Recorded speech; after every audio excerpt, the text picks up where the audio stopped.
बच्चे और बच्चियां रूपी जो हम पौधा लगा रहे हैं, यह बड़ा होकर छांव देने के बजाय कहीं ऐसा न हो कि हमारे विनाश का कारण हो जाए। यह छांव न दे, ये प्रखर धूप दे। तो इसके लिए हमें बालक को जन्म देने के पूर्व गर्भाधान जो संस्कार हैं, या भारतीय संस्कृति में 16 संस्कार, वैसे तो हमारे यहाँ 48 संस्कार हुआ करते थे, परंतु कालांतर में 16 संस्कार परम आवश्यक है। दुनिया के किसी भी मानव के लिए वह आवश्यक है, क्योंकि दुनिया का हर मानव चाहता है कि हम स्वस्थ रहें, हम सुंदर दिखें, हम शांति में जीवन बनें, हमें समृद्धवान हों, हम संतोषवान हों। तो ऐसा होने के लिए तुम्हें अपने वर्णाश्रम पे बल देना होगा, और वर्णाश्रम जो शुरू होता है वह वर्णाश्रम का प्रथम कदम है गर्भाधान। गर्भाधान के बाद हमारी माताएं 9 माह जो बालक को गर्भ में रखती हैं, उन्हें संतुलित भोजन करना होगा, संतुलित आहार लेना होगा, उन्हें तामसी भोजन नहीं लेनी चाहिए।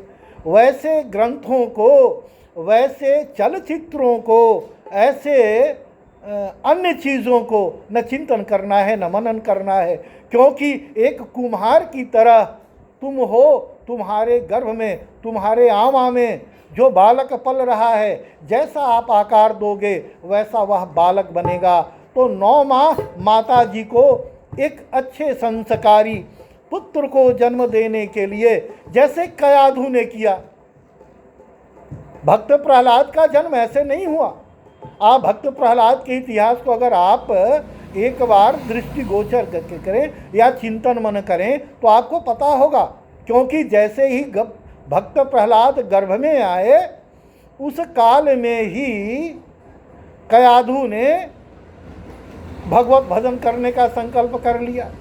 उसी काल में हिरण्यकशिपु ने तपस्या के लिए गया, और तपस्या रत होने के लिए जब वह हिमालय के पर्वत पर गया, और जिस पेड़ के नीचे वह तपस्या करने के लिए तैयार हुआ, भगवान स्वयं तोते का रूप धारण करके वहाँ नारायण नारायण बोलने लगे। तो हिरण्यकशिपु को तो नारायण से दुश्मनी थी, हिरण्यकशिपु को तो नारायण से घृणा था। जैसे अच्छे लोगों को बुरे लोगों से घृणा नहीं होता, दुख जरूर होती है कि आप ऐसा मत करो। बुरे लोग कभी अच्छे लोगों के साथ बैठना नहीं चाहते, क्योंकि उन्हें पता है कि मेरी बुराई समाप्त हो जाएगी। वह नावदान के कीड़े में रहना चाहते हैं, इत्रदान के कीड़े में, इत्रदान में जा कर के उनके प्राणांत हो सकते हैं। इसीलिए आप अच्छे लोगों की सत्संगति करो। सत्संग का शाब्दिक अर्थ ही होता है, हालांकि वर्तमान परिवेश में सत्संग की भी परिभाषा बदल गई है। अब हमारे कुछ ऐसे तथाकथित सत्संगी हैं जो कहते हैं कि फला का छोड़ करके फला के पास आओ, जबकि चर्चा उन्हीं वेदों, उन्हीं धर्मशास्त्रों की करते हैं, अन्यान कहीं स्वयं की नहीं करते हैं। वही राम श्याम कृष्ण, वही संतों की बातें कथा में कही जाती है, लेकिन वो कहते हैं कि आप वहाँ मत जाओ, हमारे यहाँ आओ, हमारे सत्संग में आओ, तुम्हें सीधे भगवान का दर्शन करा देंगे। अरे भगवान स्वयं दर्शन नहीं देते, तुम्हें भक्त बनना पड़ेगा।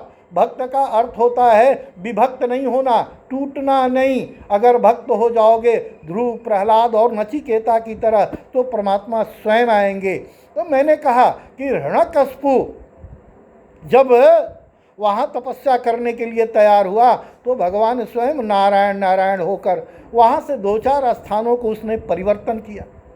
अंत में जहाँ जहाँ वो जाता, भगवान स्वयं नारायण तोते के रूप में नारायण नारायण कहने लगे। अंत में परेशान होकर वो अपने घर चला आया। कयाधु ने पूछा कि महाराज आप तो गए थे तपस्या करने के लिए, कैसे लौट आए? उसने कहा कि अरे क्या कहें, मैं जैसे ही तपस्या के लिए बैठा, मैंने ध्यान लगाया, पेड़ के ऊपर से कोई तोता नारायण नारायण बोलने लगा। अंदर ही अंदर कयाधु बहुत प्रसन्न हुई कि चलो इसी बहाने हमारे पतिदेव भगवान का नाम तो लिए।